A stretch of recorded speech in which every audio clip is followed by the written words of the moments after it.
Welcome back for another video. My name is Josh Kasich, and today is another Studio Ghibli movie review. This time it's Tales from the Earthsea. Now, this is an interesting movie. So it's like I haven't really seen this movie before, so I've seen this movie once before going into this review. And I've seen a bunch of Studio Ghibli movies, so that it was definitely an interesting one. I definitely think it's a lot more serious than I think a lot of other ones I've seen. But it is yeah, so let's kind of go into the plot with it, okay? So we kind of get an opening shot of a group of soldiers who kind of are suddenly get walking through a storm, and then two dragons show up, a white dragon and a black dragon, okay? And then they're fighting each other, and then the white dragon loses, okay? And then that's kind of where a bit. Then we go back to this kingdom, this declining kingdom of Enlad, and we get to see the king, talking with people, including was it come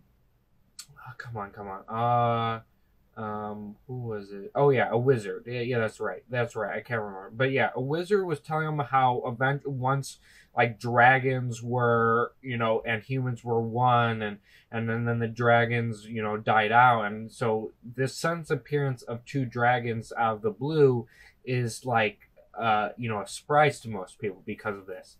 Now the king kind of leaves his company, and in a dark corridor he gets and then while before he leaves, there's commotion about people like can't find where Prince Arren is.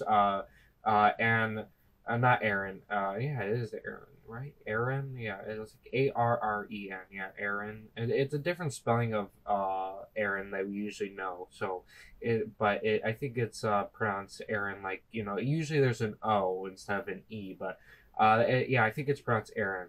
And he yeah, so he basically the people are talking about where's Prince Arren. He's kind of missing, and but like I said, the king leaves the corridor, and then he gets fatally stabbed by his son Prince Arren, and Arren steals his sword and then runs away, but he can't use the sword because it's actually locked by magic, which we get to find out later when in the desert, Arren gets attacked by wolves, but is saved by the Archmage Sparrowhawk, who is in fact a wizard. So he understands magic and stuff like that. So that's why he told Arren that he can't unleash the sword because it is sealed by magic. But they kind of go on a traveling with each other. They travel to the town called Hort Town, and here there's a lot of merchants everywhere, and not just things are being sold. Unfortunately, slaves are being sold too. And eventually, here in the town, they kind of Sparrowhawk and Arren split up, and Arren finds this girl, kind of with like a scar on one of her eyes, being captured by slavers or being attacked by slavers, and so Arren rescues her. But he basically talked about how he doesn't care about life and stuff like that, and she's really upset by that ideology, and that's why she didn't really like she didn't really thank him for saving her. She ran away, and then eventually then obviously Arren eventually leaves, and but there's at one point where Arren gets captured by these slavers for attacking them, and they get put on a slave like truck or whatever, and he's in clothes, and he's in a really bad position. But thankfully, Sparrowhawk. Basically, he also dropped when he was captured. He also dropped the sword in the sea, which I think Arren, well, not Arren, Sparrowhawk, when searching for him, found the sword or whatever, and then realized he was captured by slavers. And then he goes by. Oh, and I mentioned the girl. I forgot to mention the girl's name is Therru, something like that. I can't.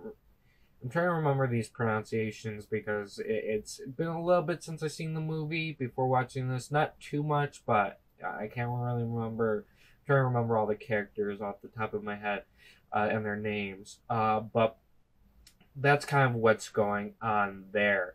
Now the name of the who was the name of uh there's a name of the slaver. What was his name? Heir, I think. Yeah, Heir. That's it. Yes, Heir. Okay, so obviously he's also an important character, but we'll get to that later. So Sparrowhawk saves Arren, and then he takes Arren to his to one of his friends by the name of Tenar.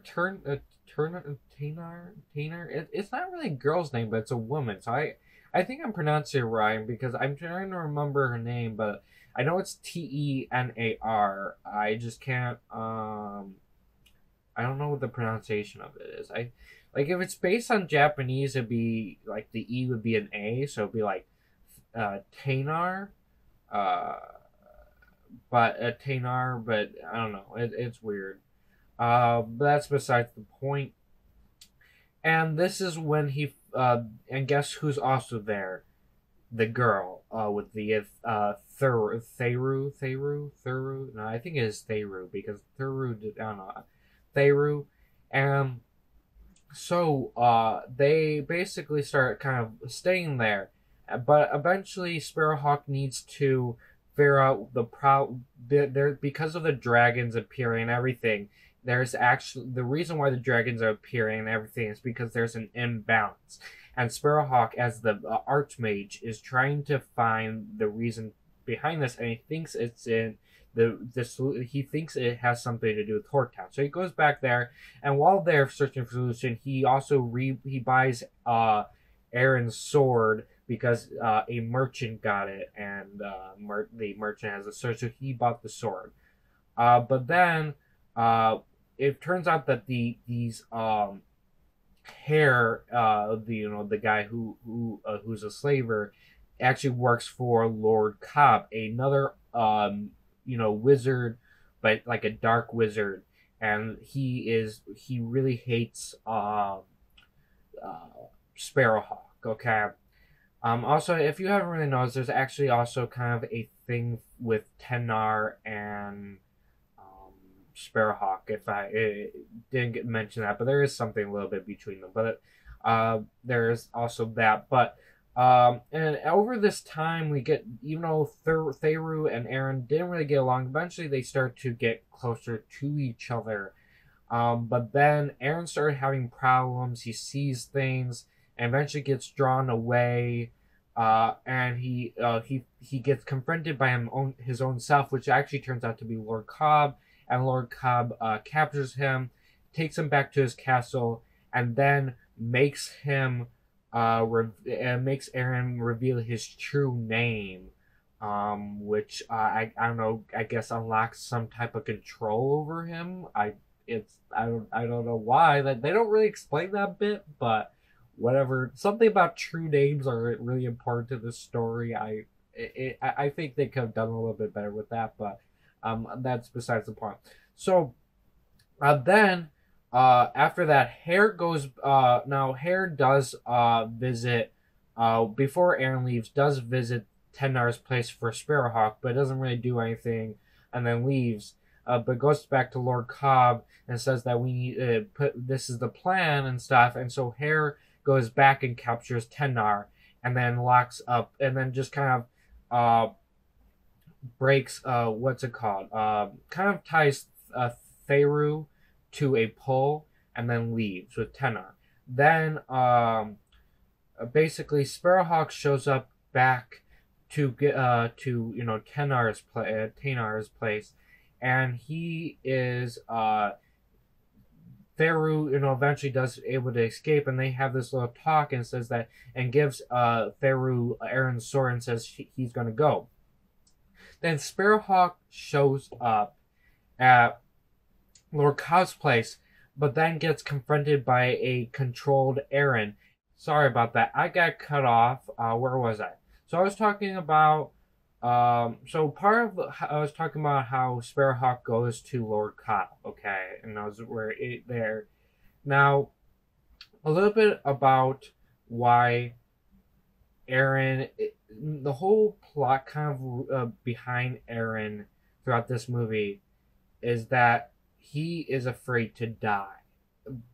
Is essentially his problem, and um, he basically Lord Cobb really revealed that to him and used that as a control, basically because Lord Cobb is also afraid to die, and why there's an imbalance is because he's actually breaking the laws of life and death, by he's breaking it with his new magic power that he has found. He found a way to break that path between life and death, and this is causing an imbalance in the world and why there's chaos and the dragons and all that stuff.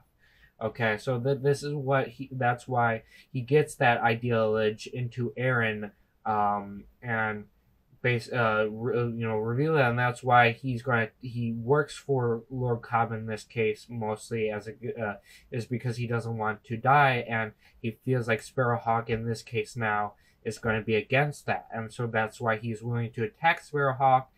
And although Sparrowhawk does avoids his attacks because Arren does attack him, he eventually does gets captured by Heir and the other goons, and then they're going to go put on execution. Both Tenar and Sparrowhawk are put on execution. Now, Arren is good stuff is projected into a spiritual form or spirit form and goes and finds Therru and takes Therru to Lord Cobb's place. There, this good stuff of Arren tells Therru his real name. Okay. And then Therru goes into place and finds Arren and gives him hope, telling him that death is part of life. It is without death there's no meaning to anything. It's like it's part of the story that every person needs to take, and it's just and stuff like that. You can't the meaning behind it, the importance and all that stuff. I don't know exact words, but she said, but it's kind of around the roughly what she was trying to tell him. And so he finally has hope and breaks out of his depressionist kind of state and decides to go help Sparrowhawk and all of them. And basically, on the way to execution, obviously Arren and Therru show up, and there's kind of a battle that ensues where Arren finally is able to release the sword and cuts off the hands of Lord Cobb. And so Lord Cobb can no longer do magic. He starts to age because he's been using powers and stuff to keep him alive. And then he grabs Therru, and then he keeps moving up and up and Arren keeps following him and stuff like that. To the point where, and then basically, as Lord Cobb is about to die, he tried to use all his power to kill Therru. And you think that's what happened. But it turns out Therru is actually a dragon, and apparently dragons can't die, they live forever. So, kind of weird dynamic that she just happened to be a dragon. So she turns into a dragon, and not only any dragon. She turns out, I think she's supposed to be the black dragon from the beginning. And these aren't the words. I didn't make these words to call these dragons. That's actually in the description of the dragons. That's what they're named. They don't have like a specific name, but just to clarify that. But yeah, and so that's kind of what happened there.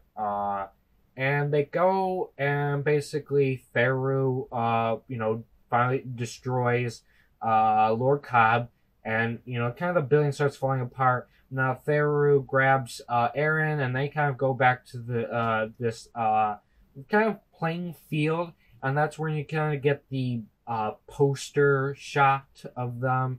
And then she turns back to human form, and they kind of have this talk where I'm going to go back. Arren kind of talks about how he's going to go back to his kingdom and pay for what he did, and then he will come back to her.